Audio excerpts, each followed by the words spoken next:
প্রিয় দর্শক, স্বাগত জানাচ্ছি আগামীর বাংলাদেশ অনুষ্ঠানে। আশা করি আপনারা ভালো আছেন, সুস্থ আছেন।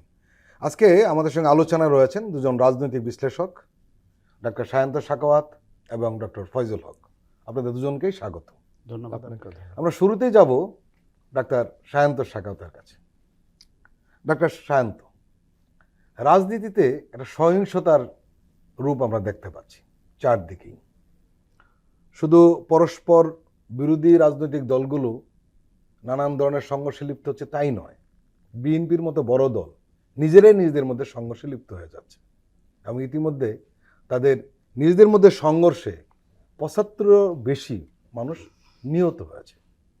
এটি একটি অ্যালার্মিং।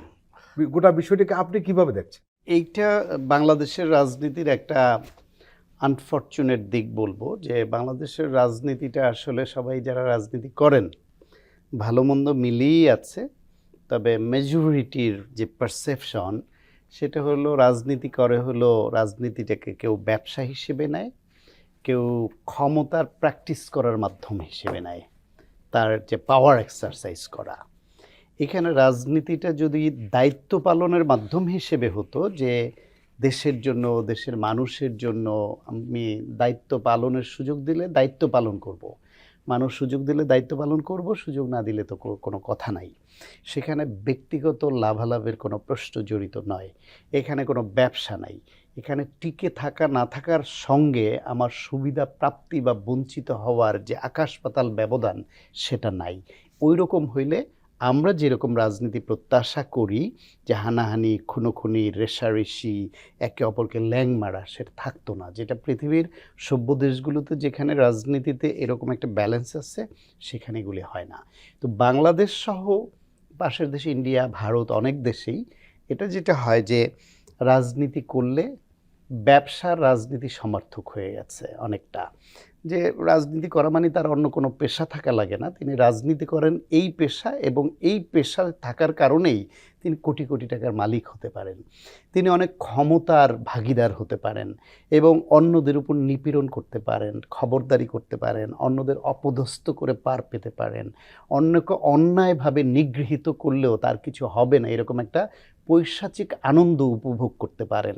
ফলে এই যে একটা কলুষিত যে রাজনীতি, সেই রাজনীতি চলমান আছে বলেই সবাই পদে থাকতে চায়, সবাই ক্ষমতা চায়, সবাই ওরকম বড় কিছু চায়।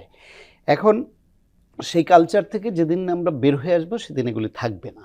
যেহেতু 53 বছর আমরা পারিনি, এটা চলমান আছে, কখনো কখনো এটা একটু বাড়ে, কখনো কমে, কিন্তু দেশের মানুষ পরিবর্তিত রাজনীতি চায়।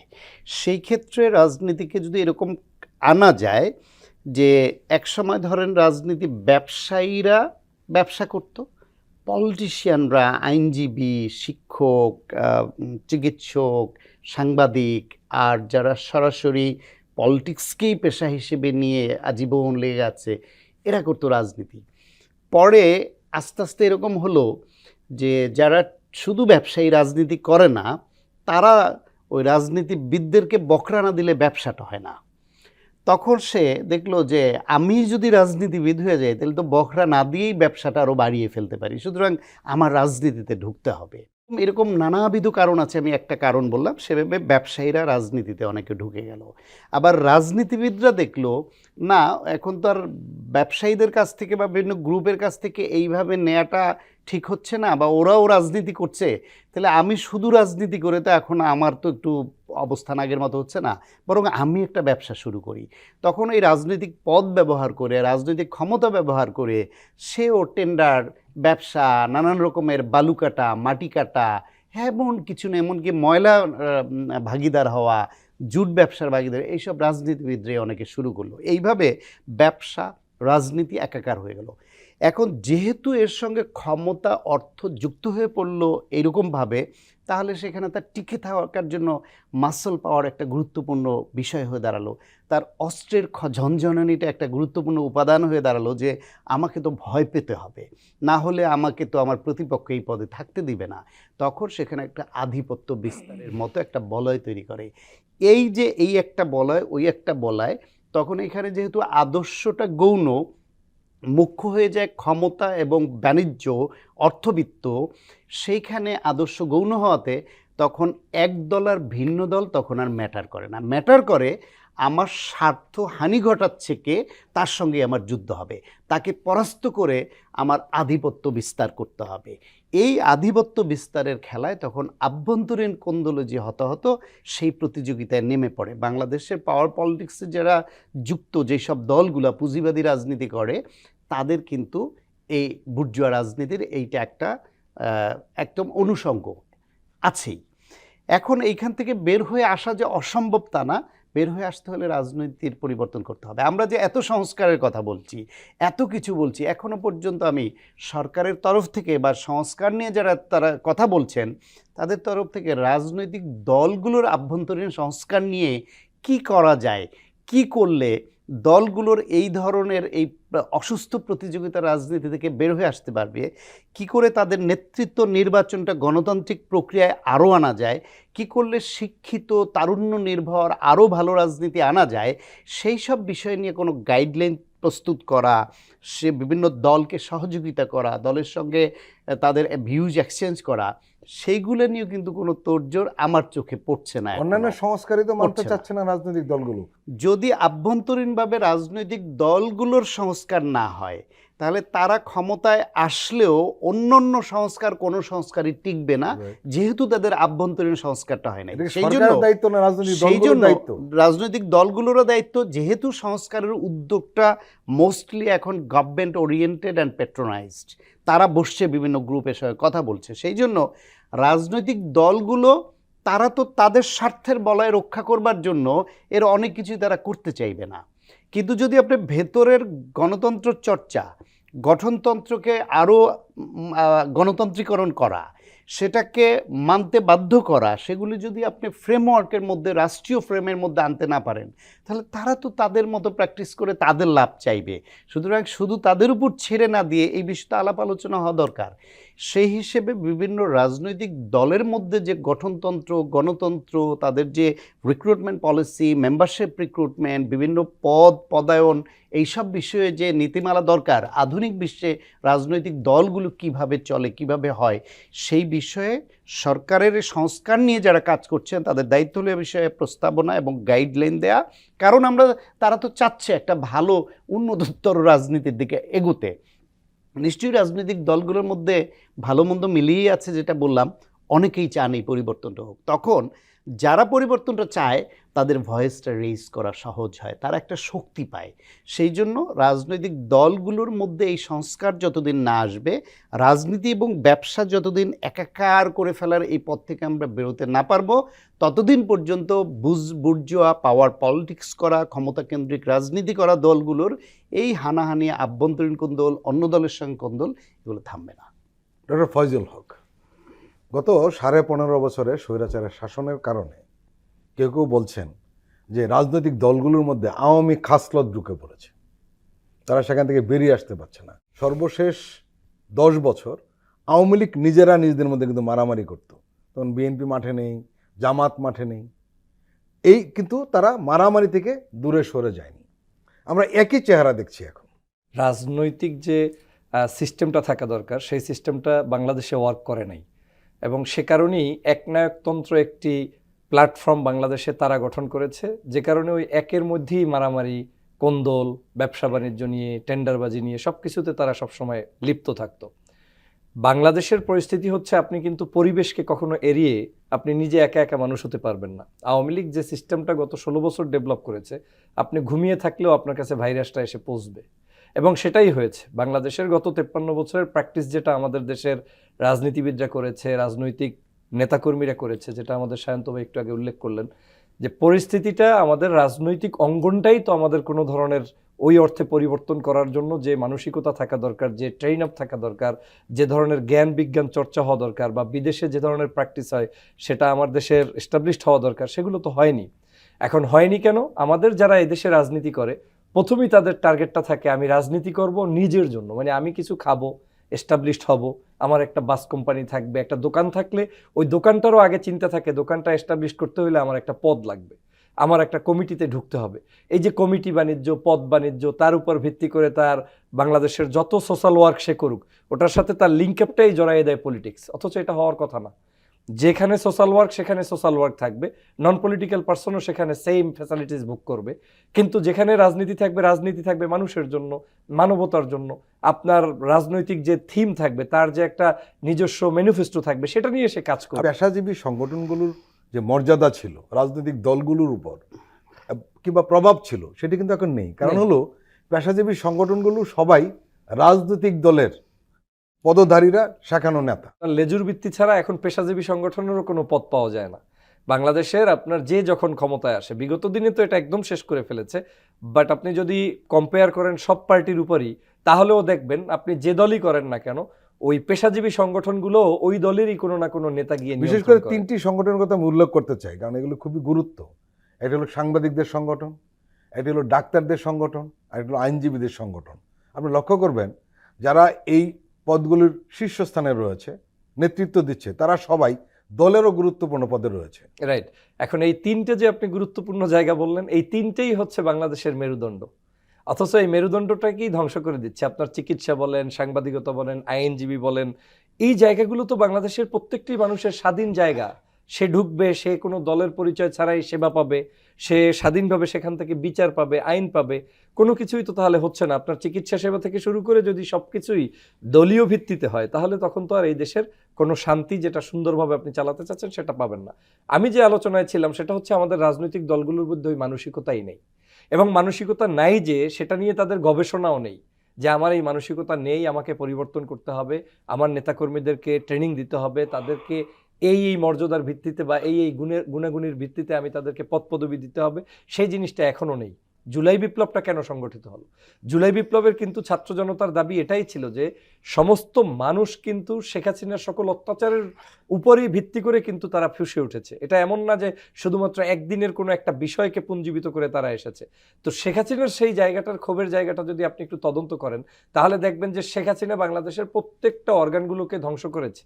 এখন বাংলাদেশের মানুষ যে সংস্কারটা চায়, আমার কাছে যেমন মনে হচ্ছে যে রাজনৈতিক অঙ্গনের যারা এই মুহূর্তে এটাকে কন্ট্রোল করে, তারা কোনো না কোনো উপায়ে এই সংস্কারটা বুঝে উঠতে পারছেন না। এখন বুঝে উঠতে পারছেন না সেটাও না, অনেক সময় দেখা যাচ্ছে যে তারা হয়তো বুঝতে পারছে, কিন্তু তারা কৌশলী এড়িয়ে যেতে চায়, কারণ তার কর্মী তো ওটার বাহিরে তৈরি হয়নি। যেমন একটা লোক, সে চাঁদাবাজি করছে, আপনি ভালোই দেখছেন, হয়তো বহিষ্কার করছে, কিন্তু কয়জনকে আপনি বহিষ্কার করবেন? বিএনপির মতো একটা দল অবশ্যই অ্যাপ্রিসিয়েট পাওয়ার যোগ্যতা রাখে, 2000 মানুষকে হয়তো বহিষ্কার করেছে, কিন্তু চাঁদাবাজির সাথে আপনি গোপনে প্রকাশ্যে খুঁজলে দেখবেন 50,000 জড়িত, হয়তো সবার নাম সামনে আসছে না। আবার এরকম করে প্রত্যেকটা রাজনৈতিক দলের ক্ষেত্রেই একটা, মানে শুধুমাত্র আমি বিএনপিকে উদাহরণ দিচ্ছি 5ই আগস্টের পরের ক্ষেত্র। আর আওয়ামী লীগের ক্ষেত্রে তো আমি দেখেছি একটা চায়ের দোকানদার থেকে শুরু করে, সচিবালয় থেকে শুরু করে প্রধানমন্ত্রীর চুলি চামার পর্যন্ত তারা সম্পূর্ণভাবেই যুক্ত হচ্ছে ওই সকল চাঁদাবাজির সাথে। তো বাংলাদেশের এই জায়গাগুলোতে এমন এমন সেক্টরে তারা ঢুকে পড়েছে, দলগুলোও তাদের উপরে জিম্মি হয়ে গিয়েছে। এবং দল জানে যে আমি কালকে যদি ঢাকা শহরে শাহবাগে কোনো সমাবেশ করতে চাই, আমার অমুককে লাগবে, কারণ ভদ্রলোকটা ওখানে 5,000 মানুষ নিতে পারবে না। একটা কাঠামোকে পরিবর্তন করে একটা আইন কিছু লিখে দিয়ে সেটার মাধ্যমে রাষ্ট্র পরিচালনা করা সম্ভব না বা সংস্কার করা সম্ভব না।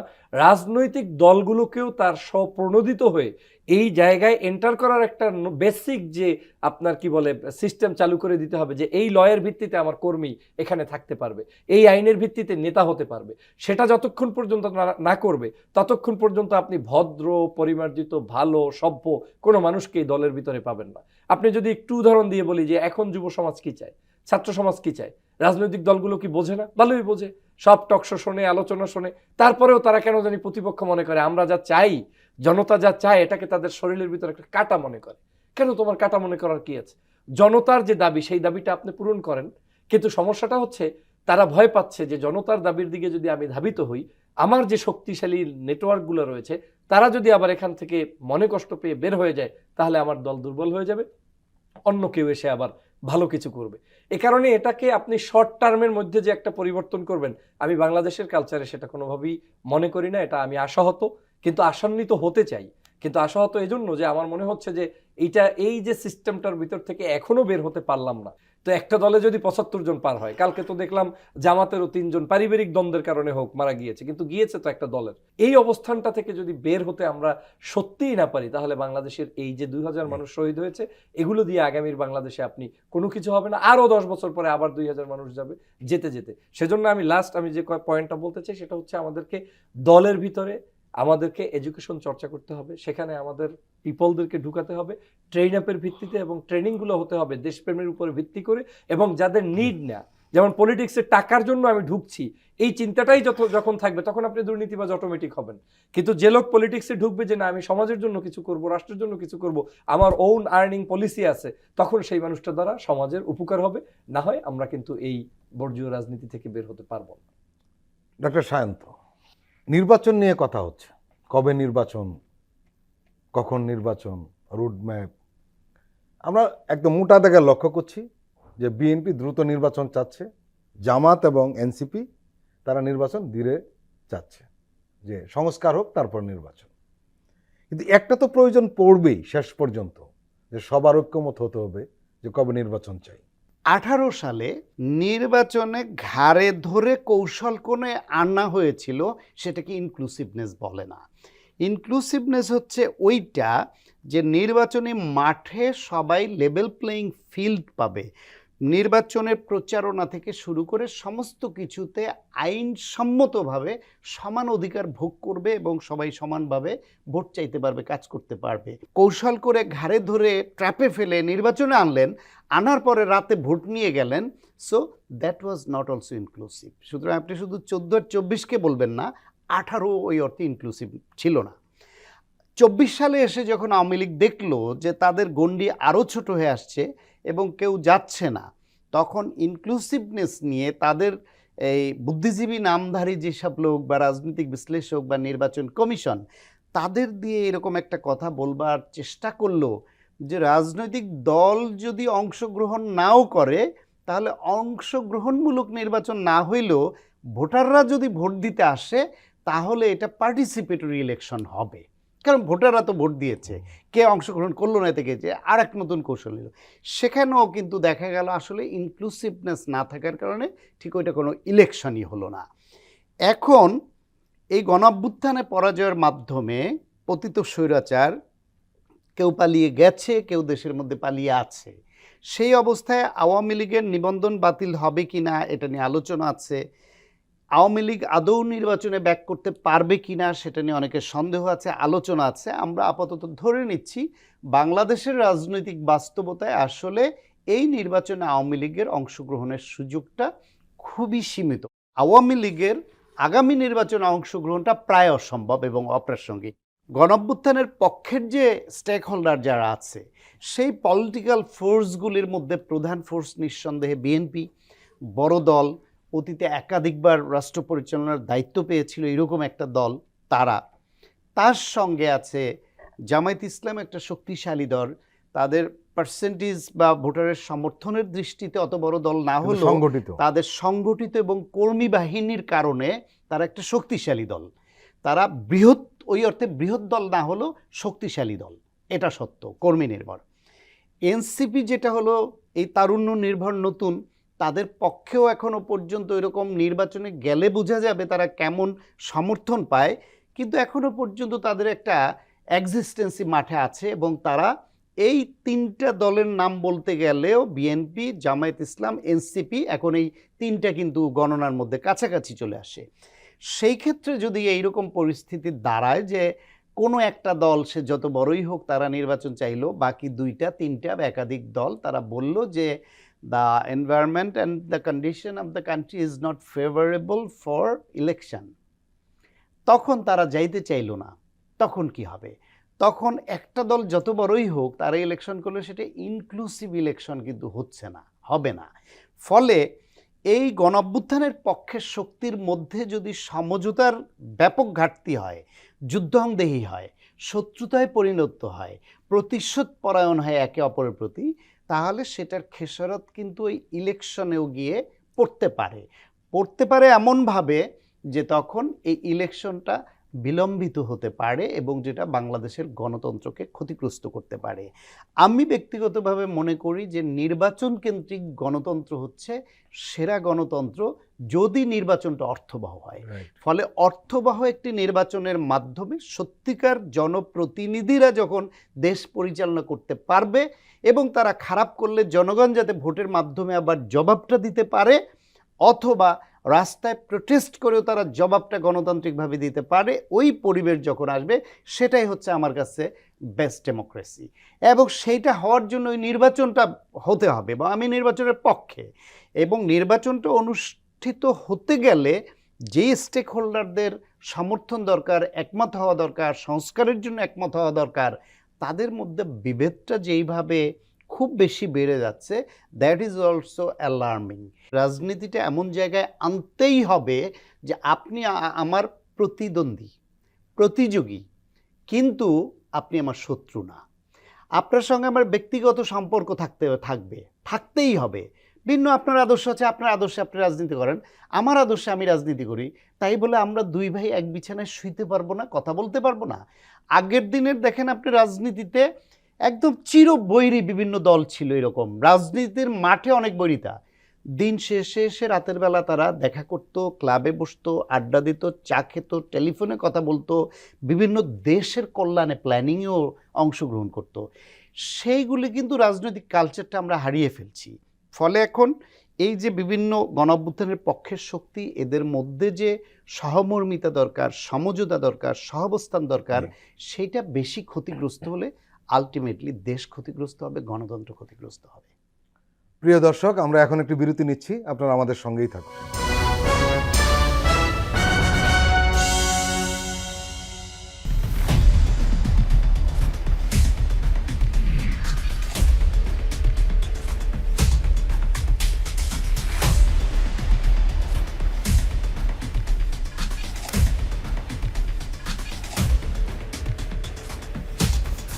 নিপীড়নের স্মৃতি, প্রযোজনা মোহাম্মদ হাসান রিয়াদ ও গোলাম মোর্শেদ।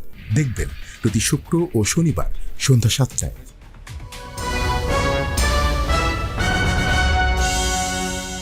আবারও স্বাগত আগামীর বাংলাদেশ অনুষ্ঠানে। আজকে আমাদের সঙ্গে আলোচনা রয়েছেন ডক্টর সায়ন্ত সাখাওয়াত এবং ডক্টর ফয়জুল হক। ডক্টর ফয়জুল হক, আমরা লক্ষ্য করছি যে একটা সময় আমরা দেখতাম যে আওয়ামী লীগের কিছু নেতা বক্তৃতা দাঁড়াতে গিয়েই খালেদা জিয়া, তারেক রহমানের বিরুদ্ধে বলতেন এবং বিএনপির বিরুদ্ধে বলতেন, এবং ওই সময় একটা কথা প্রচলনে ছিল, যারা যতবার বিএনপির কথা বলেছে ততবার সম্ভবত আওয়ামী লীগের কথাও বলেনি।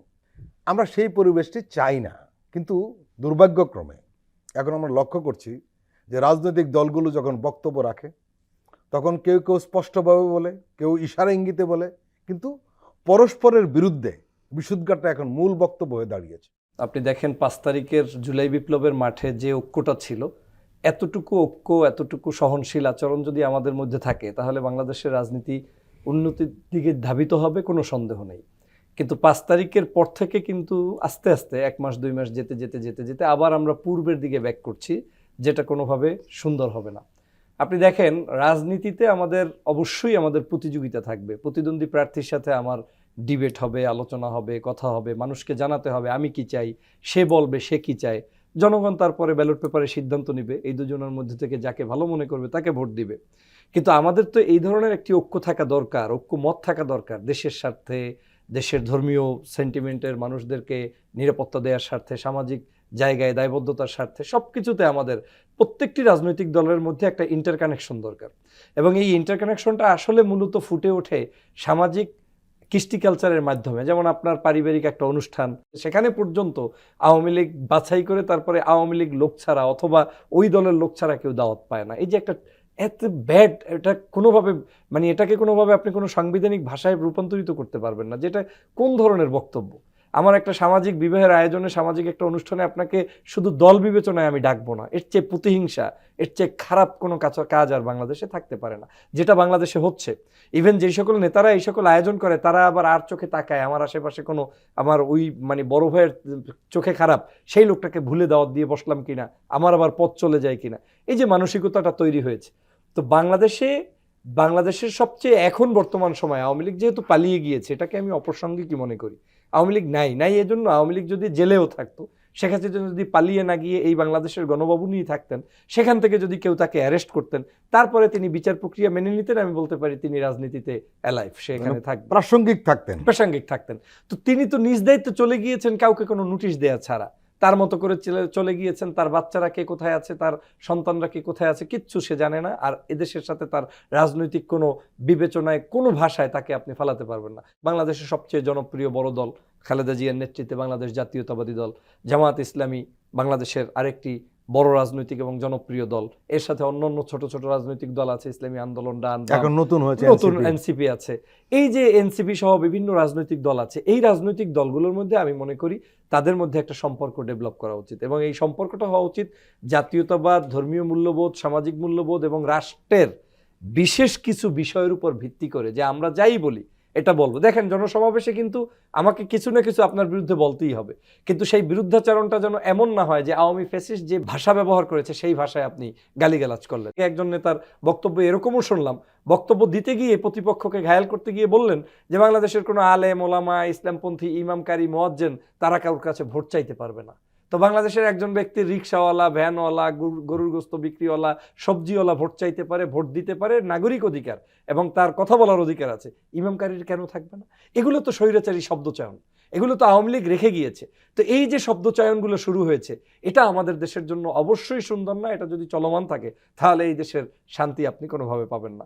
আরেকটা জিনিস আমরা দেখছি যে, ফর এক্সাম্পল, এখন নতুন রাজনৈতিক দল আসছে, এনসিপি আসছে, তারা আমাদের জন্য কিন্তু বাংলাদেশের 5ই আগস্টের জন্য একটা অন্যতম ভূমিকা পালনকারী ব্যক্তিবর্গ।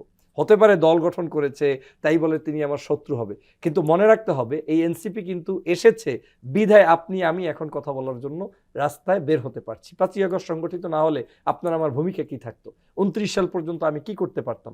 ডক্টর মোহাম্মদ ইউনূস সাহেব বসেছেন বিদায় রাষ্ট্রটা এখন সুন্দরভাবে পরিচালিত হচ্ছে। আজকে ইউনূস সাহেবের অ্যাবসেন্সে অন্য একজন ব্যক্তিকে আপনি চিন্তা করে দেখেন, যে পরিমাণ ষড়যন্ত্র গত 5-6 মাসে হয়েছে, এই ষড়যন্ত্র চলমান থাকলে, অন্য কোনো ব্যক্তির নেতৃত্বে গভর্নমেন্ট থাকলে হয়তো এতক্ষণে আমাদের সেটার শোচনীয় পরাজয় হয়ে যেতে পারতো। তো সার্বিক দিক থেকে আমাদের এই কানেকশন বৃদ্ধি করা ছাড়া বিকল্প কোনো পথ নেই। ঐক্যের বাইরে আমাদের যাওয়ার কোনো রাস্তা নেই, এবং সেই ঐক্যটা আমি মনে করি আপনার সাথে যোগ করতে চাই এরকম, যে রাজনৈতিক অঙ্গনের ঐক্যের পাশাপাশি এই সরকারের ভিতরের সাথেও রাজনৈতিক দলগুলোর সাথে ঐক্য রাখতে হবে। কারণ সরকার আমার প্রতিপক্ষ না, আওয়ামী লীগ চলে গিয়েছে, সরকারকে আমি বসিয়েছি। অতএব এই সরকার, এদেশের সেনাবাহিনী, এদেশের পুলিশ বাহিনী, এদেশের অন্য যেই সকল সিস্টেমগুলো ওয়ার্ক করছে, এদের প্রত্যেকের সাথে আমাদের একটা শত্রুতামূলক সম্পর্ক না রেখে, বন্ধুত্বমূলক সম্পর্ক রেখে আগামীর বাংলাদেশ গঠন করতে হবে। অতএব সেখান থেকে যদি আমাদের বের হতে হয় তাহলে এখন ভয়ের রাজনীতিতে থাকা যাবে না, এবং যেই আওয়ামী লীগ যেই কাজগুলো সন্দেহ পোষণ করে তারপরে তার নিজেকে সেফটি জোনে রাখার জন্য করেছে, সেই একই প্র্যাকটিস আমাদের কোনো রাজনৈতিক দল করতে পারবে না। করলে দুটো ক্ষতি। 1 নম্বর হচ্ছে ওই রাজনৈতিক দল ভবিষ্যৎ রাজনীতিতে অন্ধকার দেখবে এবং তাকে কিন্তু জনগণ পছন্দ করবে না। দ্বিতীয় হচ্ছে আওয়ামী লীগের সেম প্র্যাকটিস আপনি চলমান রাখবেন, বাংলাদেশ ক্ষতিগ্রস্ত হবে। অতএব আমাদের এখান থেকে বের হওয়ার একটাই উপায়, ঐক্যমত এবং জাতীয় ঐক্যমত, এবং আওয়ামী বিরোধী জায়গাটায় আমাদের সবাই মিলে ঐক্যবদ্ধ থাকা, এবং শেখ হাসিনার ইস্যুতে আবারও আমাদের এক থাকতে হবে। আমরা লক্ষ্য করছি যে সরকার কিন্তু সংস্কার থেকে পিছপা হবে না, কারণ সে ধীরে ধীরে হলেও এগুচ্ছে। আপনার হয়তো মনে আছে যে প্রফেসর ইউনূস জাতির উদ্দেশ্যে একটি ভাষণে বলেছিলেন যে এই সংস্কারের জন্যই মানুষ শহীদ হয়েছে, তরুণরা শহীদ হয়েছে। সংস্কার বলতে উনি বোঝাচ্ছিলেন যে নতুন বাংলাদেশের জন্য। এবং উনি এটাও বলেছিলেন, সেটা যদি আমরা না করতে পারি তাহলে এই শহীদদের প্রতি বেইমানি করা হবে। এবং আমরা লক্ষ্য করছি ধীরে ধীরে হলেও কিন্তু সংস্কার পথে এগুচ্ছে। আমরা জাতীয় ঐক্যমত কমিশন যেটা হয়েছে, যিনি একটা মুখপাত্র হিসাবে বা সহসভাপতি হিসাবে কাজ করছেন, অধ্যাপক আলী রিয়াজ, উনি একটি রাজনৈতিক দলের সঙ্গে মত বিনিময়ের সময় উনি একটা কথা বলেছেন যে সংস্কার নিয়ে সাধারণ মানুষের মতামত জানতে জরিপ করার উদ্যোগ নেবে তারা। জরিপ অবশ্যই আধুনিক পদ্ধতি হওয়ার পরও পৃথিবীর বহু দেশে এরকম আছে, জরিপ ও বায়াস জরিপ হয়, প্রি ডিসাইডেড উদ্দেশ্যমূলক জরিপ হয়। ফলে এই জরিপটা আমার কাছে খুব গুরুত্বপূর্ণ কিছু মনে হয় না। আমার কাছে মনে হয় সেটা হলো রাজনৈতিক দলগুলো সায় নেওয়া। রাজনৈতিক দলগুলোর সঙ্গে তাদের বেশি বেশি করে বলতে হবে, ডায়ালগ করতে হবে। রাজনৈতিক দলগুলোর থেকেই আদায় করে নিতে হবে যে বলেন কোন সংস্কারটুকু এই মুহূর্তে করব, আমরা কি করলে আপনারা মানবেন, না মানলে এটা কেন মানবেন না, জাতির সামনে আমরা বলবো, আপনাদেরকে ওটা ব্যাখ্যা করতে হবে। সুতরাং সংবাদ মাধ্যম আছে, বিভিন্ন বিশ্লেষক আছে, রাজনৈতিক দল আছে, যারা কমিটিতে আছেন তারা আছেন, সব মিলিয়ে এইভাবে করা। শুধু জরিপটা ওই আওয়ামী লীগ আমলে শেখ হাসিনার নির্বাচনে জিতে যাবে, শেখ হাসিনা একক নেতৃত্বে কোন পর্যায়ে উঠে গেছে, তো সেই জরিপ আসলে কোনো জরিপ না। যে কারণে আমার ব্যক্তিগতভাবে জরিপ জিনিসের উপর অত আস্থা নাই। আমার আস্থাটা হচ্ছে রাজনৈতিক দল এবং স্টেক হোল্ডার যারা, তাদের সঙ্গে কথা বলে সমঝোতার ভিত্তিতে করা গণঅভ্যুত্থানের পক্ষের শক্তির। আর কিছু কিছু বিষয় আছে, ধরেন এই যেটা বললেন যে এই গণঅভ্যুত্থান হয়েছে সংস্কারের জন্য, এইটাকে একেবারেই এইভাবে সংজ্ঞায়িত করাটাও একটা ভুল বার্তা। ফয়েজ যেটা বললেন যে এই ইয়েদের নিয়ে যে এই জুলাইয়ের এনসিপি এরা না আসলে 29 সাল পর্যন্ত আমরা কি করতাম, এরা না আসলে এটা হতো না, এটা বাস্তবতা। তবে এইভাবে সংজ্ঞায়িত করলে কোনো কোনো গ্রুপকে আমরা তাদের মাথা বিগড়ানোর মতো উপাদান দেই কিনা সেটাও আমাদের মাথায় রাখা দরকার। যেমন ধরেন 1971 সালে বাংলাদেশে যে স্বাধীনতার যুদ্ধ হয়, এটা বাস্তবতা যে সেই যুদ্ধে যদি ইন্ডিয়ার সহযোগিতা আমরা না পেতাম, পার্শ্ববর্তী বড় দেশ হিসেবে আমরা যদি আমাদের শরণার্থীরা আশ্রয় না পেত, আমরা যদি অস্ত্রের সহযোগিতা, বুদ্ধির সহযোগিতা, আন্তর্জাতিকভাবে জনসমর্থন আদায়ে সহযোগিতা না পেতাম, তাহলে হয়তো 9 মাসে দেশ স্বাধীন করা সম্ভব নাও হতে পারতো, আরও দীর্ঘমেয়াদী হতে পারতো, আরও জানমালের ক্ষতি ব্যাপক হতে পারতো। এখন সেই অজুহাত সামনে নিয়ে ইন্ডিয়া যদি আমাদের 53 বছর ধরে অনৈতিকভাবে শোষণ করতেই থাকে, আমরা কি সেটা মেনেছি বা আমরা সেটা মানবো যে ওরা আমাদের স্বাধীন করতে সহযোগিতা করেছে, অতএব ওরা যা এটা করুক? আমরা কোনোভাবেই মনে করি না যে এই আন্দোলন কোনো একক গোষ্ঠীর আন্দোলন ছিল। এই আন্দোলন গণঅভ্যুত্থানের পক্ষের সকল শক্তির আন্দোলন ছিল। যে মা পানি বিলি করেছে সন্তানকে পাঠিয়ে, তার ভূমিকা নাই? মুক্তিযুদ্ধের সময় যে মা একজন মুক্তিযোদ্ধাকে নিজের সন্তানের মতো আশ্রয় দিয়েছে, খাবার দিয়েছে, তার ভূমিকা ছিল না? যে মা একটা বাচ্চাকে পাঠিয়ে, একটা চিরকুট পাঠিয়ে ইনফরমেশন দিয়েছে যে এখানে অপারেশন হতে পারে, সেটা সহযোগিতা ছিল না? যে মা দোয়া করেছে, যে বাবা দোয়া করেছে, সহযোগিতা ছিল না? ঠিক জুলাই অভ্যুত্থানও সেই একইভাবে গণঅভ্যুত্থানের পক্ষের, গণতন্ত্রের পক্ষে সকল শক্তির সম্মিলিত ফসল। প্রিয় দর্শক, আমরা আবার একটি বিরতি নিচ্ছি, আপনারা আমাদের সঙ্গেই থাকুন।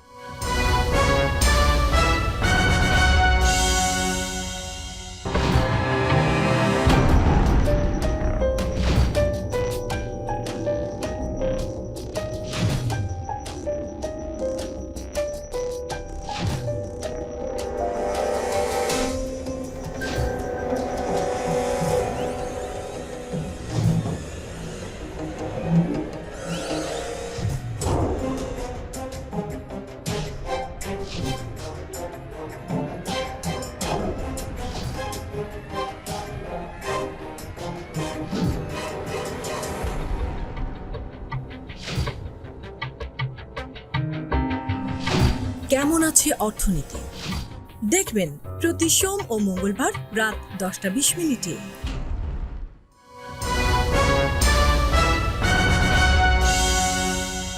প্রিয় দর্শক, আবারও স্বাগত আগামীর বাংলাদেশ অনুষ্ঠানে। আজকে আমাদের সঙ্গে আলোচনায় রয়েছেন দুজন রাজনৈতিক বিশ্লেষক, ডক্টর সায়ন্ত সাখাওয়াত এবং ডক্টর ফয়জুল হক। ডক্টর ফয়জুল হক, আমাদের প্রধান উপদেষ্টা প্রফেসর ডক্টর মোহাম্মদ ইউনূস একজন অর্থনীতিবিদ, এবং বাংলাদেশের অর্থনীতি কোন পর্যায়ে ছিল এবং ফ্যাসিস্ট সরকার কোন পর্যায়ে রেখে গিয়েছিল আমরা দেখেছি।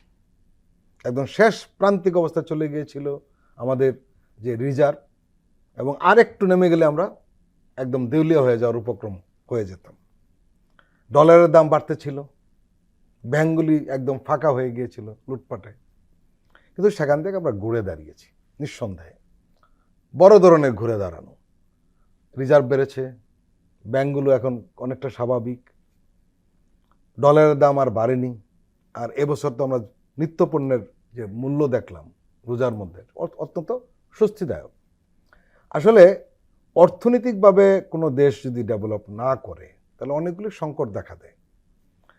এবং যেহেতু উনি নিজে অর্থনীতিবিদ, উনি চাচ্ছেন বাংলাদেশে বিনিয়োগ বাড়ানোর জন্য, কারণ এখানে অনেকগুলি সংকট তৈরি হয় ইন্টারন্যাশনালি, যেটা ট্রাম্প একটা সংকট তৈরি করে শুল্ক আরোপ করে। যেহেতু এটা সারা পৃথিবীতে হয়েছে, এই কারণে এককভাবে বাংলাদেশের উপর সেরকম পড়বে না, কারণ সবার মধ্যেই একই ধরনের। এবং আপনি দেখেছেন যে গত সোমবার থেকে একটা সম্মেলন শুরু হয়েছে, আন্তর্জাতিক বিনিয়োগ সম্মেলন। এবং ইতিমধ্যে তারা চট্টগ্রাম গিয়েছিলেন, আজকে সকালে নারায়ণগঞ্জ গিয়েছিলেন। গোটা বিষয়টিকে আপনি কিভাবে দেখছেন? এটাকে অবশ্যই মনে করি যে একটা মাইল ফলক। এটা ডক্টর মোহাম্মদ ইউনূসের পক্ষেই সম্ভব এবং তিনি এটা দেখাতে পারছেন। আপনি যেটা বললেন যে গত প্রায় 7-8 মাসে বাংলাদেশের অর্থনীতি আবার ঘুরে দাঁড়ানোর চেষ্টা করছে, কারণ 16 বছরের সকল জায়গাটা তো আর একদিনে রিকভার করা সম্ভব না। তবে বাংলাদেশের জনগণ যেভাবে মানে ডক্টর মোহাম্মদ ইউনূসের উপরে আস্থা রাখছে, রেমিটেন্স যোদ্ধারাও রাখছে, দেশ বিদেশি ব্যবসায়ীরাও রাখছে, এবং তার একটা অংশ হিসাবে বাংলাদেশ বিনিয়োগ উন্নয়ন কর্তৃপক্ষ বিডার আয়োজনে আজকের এই বাংলাদেশে প্রায় 50টি দেশের বিনিয়োগকারী দেশের আপনার প্রতিনিধিরা, প্রায় 550 জনের অধিক প্রতিনিধিরা এই সম্মেলনে অংশগ্রহণ করছেন, যেটা 3 দিন ব্যাপী অনুষ্ঠিত হবে। এবং এখান থেকে মূলত বাংলাদেশের যে মূল টার্গেটটা সেটা হচ্ছে যে বড় বড় বিনিয়োগকারীদেরকে বাংলাদেশে আকৃষ্ট করা, যে তোমরা এখানে আসো, এখানে মিল কারখানা প্রতিস্থাপন করো, এখানে তুমি ব্যবসা বাণিজ্য এস্টাবলিশ করো, এবং এটার উপর ভিত্তি করে আমাদের দেশেই এই টাকা পয়সা ওদের দেশ থেকে ঢুকবে, এখান থেকে তৈরি হওয়া পণ্য বিভিন্ন দেশে যাবে, এখানের শ্রমিকরা এখানে কাজ করবে, বিভিন্ন মাল্টিটাস্ক, এখানে বিভিন্ন উপায়ে আপনার অর্থনৈতিকভাবে আমরা ভালো একটা সমৃদ্ধি অর্জন করব বলে আমি বিশ্বাস করি। তো সেই জায়গা থেকে বিশেষ করে কর্মসংস্থানের ব্যাপারটি বাড়বে, কর্মসংস্থান বাড়বে, টাকা পয়সার বাড়বে, আপনার এলসি বাড়বে, দেশ বিদেশের মানে বিনিয়োগ বাড়বে। ব্যবসায়ী তো আপনি করলে হবে না। বাংলাদেশের মধ্যে আপনার হয়তো টাকা আছে, আমার হয়তো টাকা আছে, কিন্তু কতটুকু আছে? আমার তো সীমাবদ্ধতা আছে। তো বিদেশি বিনিয়োগ ছাড়া আসলে কোনো দেশ ভালো করতে পারে না। এবং বিদেশি বিনিয়োগ হওয়ার জন্য যেটা দরকার সেটা হচ্ছে আস্থা। এই দেশে আস্থা অর্জন করতে হবে। যখন একটা বিদেশ থেকে একটা মানুষ আসবে, সে প্রথম চাবে যে এখানে পলিটিক্যাল এনভায়রনমেন্ট ভালো আছে কিনা, লিডার ভালো আছে কিনা। তা আমার কাছে মনে হচ্ছে মন্দের ভালো বিবেচনায় এই মুহূর্তের সংকট যেটা শেখ হাসিনা যাওয়ার পরে, মানে শেখ হাসিনা থাকতে যে সংকটটা তৈরি হয়েছে, সেটার পরে বাংলাদেশে ডক্টর মোহাম্মদ ইউনূস সেই আস্থাটা অর্জন করতে পেরেছে এবং সঠিক টাইমেই সরকার এই উদ্যোগটা নিয়েছে। এবং এখন যে উদ্যোগটা নিয়েছে এইটার কিন্তু একটা রেজাল্ট আমার আগামীর যে সংসদ আসবে বা নতুন যে গভর্নমেন্ট আসবে তারা কিন্তু ভোগ করবে। তার মানে ভিত্তিটা স্থাপন করে গিয়েলেন কিন্তু এই ডক্টর মোহাম্মদ ইউনূসের এই সরকার। সে কারণে তাদের এই কার্যক্রমটিকে আমি অবশ্যই ধন্যবাদ জানাই এবং অ্যাপ্রিসিয়েটেবল। এবং আপনি ইতিমধ্যেই দেখেছেন যে তারা বিভিন্ন জায়গায় ভিজিট করছে, যেটা আপনি বলছেন, তারা দেখছে, বোঝার চেষ্টা করছে। এবং এখানে আরও একটা বিষয়, শুধু বাংলাদেশে বিনিয়োগকারীরা আসলেই যে বিনিয়োগ বাড়বে কমবে এমনটা না, আমার দেশের ব্যবসায়ীরাও তো উদ্বুদ্ধ হবে। আমাদের তো অনেক শিক্ষার অভাব আছে, যেমন যেই সেক্টরগুলোতে কাজ করতে হয় সব অভিজ্ঞতা তো আমার নেই, আমরাও কিন্তু সেখান থেকে শিখব। এবং সেই জায়গা থেকে আমাদের অর্থনৈতিক জায়গাটা কোথায় যাবে এটা আপনাকে বুঝে মানে শেষ করা যাবে না। দেখেন ইতিমধ্যেই আমাদের এই ডক্টর মোহাম্মদ ইউনূসের সাথে কিন্তু বিশ্বের বিভিন্ন পরাশক্তিগুলো বসছে এবং অ্যাপ্রিসিয়েট করছে। নরেন্দ্র মোদী কয়েকদিন আগে কুর্নিশ করে গেলেন, দাঁড়িয়ে থাকলেন তার সকল টিম সহ। এটা প্রমাণ করে যে ডক্টর মোহাম্মদ ইউনূস সেই জায়গাটা তৈরি করতে পেরেছে। চীন সফরে যখন তিনি গেলেন, চীন সফরে সেখান থেকে চায়না থেকে বলে দিলেন যে আমার দেশের নাগরিক ওই দেশের নাগরিক প্রায় সেম খরচে ওই দেশে চিকিৎসা নিতে পারবে। এটা আমার দেশের জন্য সুবিশাল সুযোগ। এবং আমার দেশে আবার হসপিটাল, বিশেষায়িত হসপিটাল নির্মাণ করবে, যেখানে আমরা এই দেশে বসে ভালো চিকিৎসা পাবো, আমার অন্য একটা দেশের উপরে নির্ভর করতে হবে না। এখন আমার কাছে যেটা মনে হয়েছে, পররাষ্ট্রনীতিটা এমনভাবে সাজানো হয়েছে, এখানে ডান বাম নাই, আকপেশ নাই, সবাই আমার কাছে সমান হয়ে গিয়েছে। পাকিস্তান থেকে আমার পণ্য আসছে। একটা সময় শেখ হাসিনার আমলে আপনার এটাকে, আগে তো পররাষ্ট্র মন্ত্রণালয়ের অবস্থা ছিল দ্বিপাক্ষিক, একেবারেই না, এবং একপাক্ষিকও আপনি বলতে পারেন। মানে এটা অনলি ফর বা ভারত এবং পার্শ্ববর্তী দেশের কনসার্ন ছাড়া। ধরেন আপনার কোনো একটা দেশ থেকে আমি একটা কাজ করব কিনা তাও আমার দাদাবাবুর কাছে জিজ্ঞেস করে নিতে হবে। তো এটা তো একটা দেশের সুন্দর কাজ হতে পারে না। আমি সেই জায়গা থেকে মনে করি ডক্টর মোহাম্মদ ইউনূস গ্লোবালি আমাদের এই বাংলাদেশের অবস্থানটা তৈরি করে দিচ্ছেন। ব্যবসায়িক জায়গায়, অর্থনৈতিক জায়গায় আমরা সমৃদ্ধ হচ্ছি। ইনশাআল্লাহ সময় বলে দিবে আমাদের দেশ কোথায় যাবে। ডক্টর সায়ন্ত সাখাওয়াত, আমরা একটা জিনিস লক্ষ্য করছি, নরেন্দ্র মোদী মনে করতেন সে বিশ্বগুরু, এখন বিশ্বগুরু তো অনেক দূরের ব্যাপার, আঞ্চলিক গুরু হওয়ার পথে তার রুদ্ধ হয়ে গিয়েছে। কারণ আশপাশের কোনো দেশই তার বন্ধু নয়। এখন কিন্তু নতুন লোকের আবির্ভাব হয়েছে, যে আগের থেকে আসলে বিশ্ব পরিচিত ছিল, সেটা হলো ডক্টর মোহাম্মদ ইউনূস। এবং তার এই পরিচিতি এবং তার এই দক্ষতা এবং তার এই অভিজ্ঞতাকে কাজে লাগিয়ে মূলত উনি এই কাজগুলি করছেন, যেটা বিনিয়োগ সম্মেলন শুরু হয়েছে।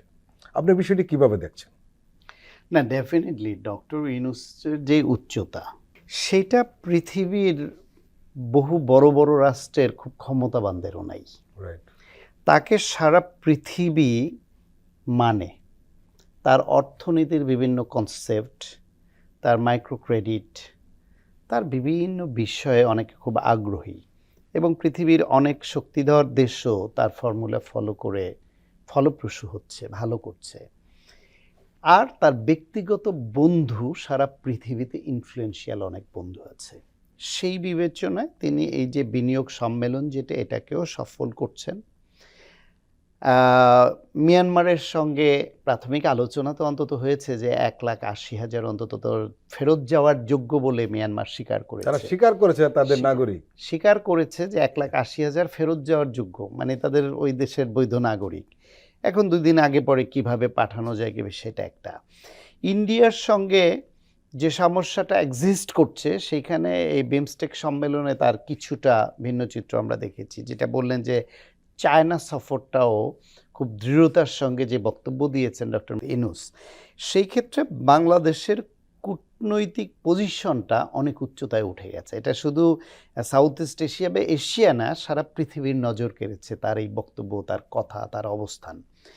এইটা যেমন একদিকে সত্য, তার সরকারটা সামগ্রিকভাবে খুব ওই তার মতো করেই খুব গ্রহণযোগ্য একটা বডি সেরকম হয়ে উঠতে পারেনি। সেটা হলে আরও ভালো করতাম আমরা।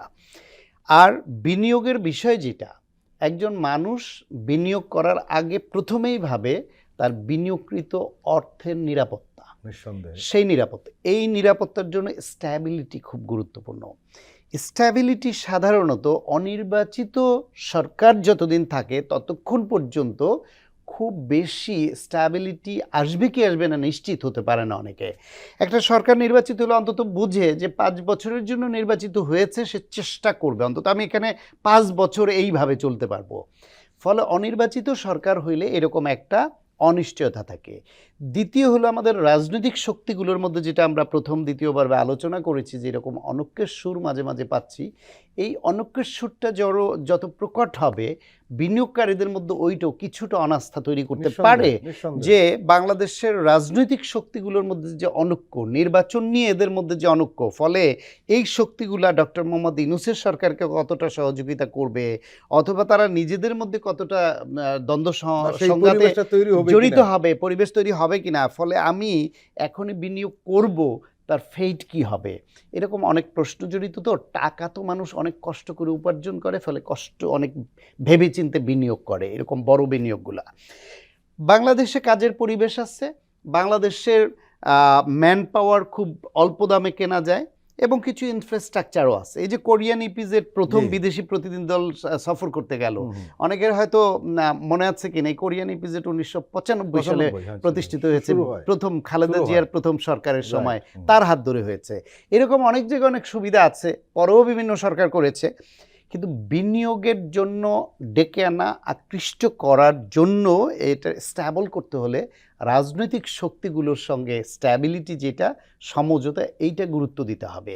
যদি ডক্টর মোহাম্মদ ইউনূসকে অন্য রাজনৈতিক দলগুলো সহযোগিতা করে এবং ভবিষ্যতে যারা ক্ষমতা রাষ্ট্র পরিচালনার দায়িত্বে আসবেন তারাও যদি মনে করেন যে তাদের অনেকে অনেকভাবে যোগ্য হওয়ার পরও সারা পৃথিবীতে ইনফ্লুয়েন্স করবার মতো ক্ষমতা ডক্টর ইউনূসের ধারে কাছেও নাই কেউ বাংলাদেশে এরকম দ্বিতীয় ব্যক্তি নাই।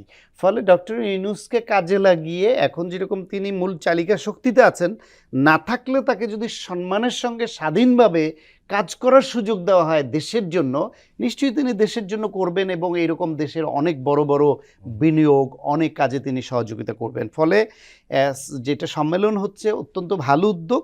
এই সম্মেলনটা ফলপ্রসূ হবে কিনা সেটা ডিপেন্ড করে ডক্টর মোহাম্মদ ইউনূসের সরকারের সঙ্গে বাংলাদেশের রাজনৈতিক দলের টানাপোড়েন থাকে কিনা, নাকি সমঝোতায় থাকে, এবং রাজনৈতিক দলগুলো একে অপরের সঙ্গে কতটা সংঘাত সহিংসতায় লিপ্ত হয়। ফলে ঘুরে ফিরে আবারও যাচ্ছি, যতদিন পর্যন্ত আমরা ঐক্যের সুতোটা শক্ত করে বাঁধতে না পারবো ততদিন বড় আশা করা দুরূহই থাকবে। ডক্টর সায়ন্ত সাখাওয়াত এবং ডক্টর ফয়জুল হক, আপনারা দুজনেই আমাদেরকে দীর্ঘ সময় দিলেন, আপনাদেরকে আন্তরিক ধন্যবাদ। প্রিয় দর্শক, আজকের অনুষ্ঠান আমরা এখানেই শেষ করছি। আপনারা ভালো থাকবেন, সুস্থ থাকবেন।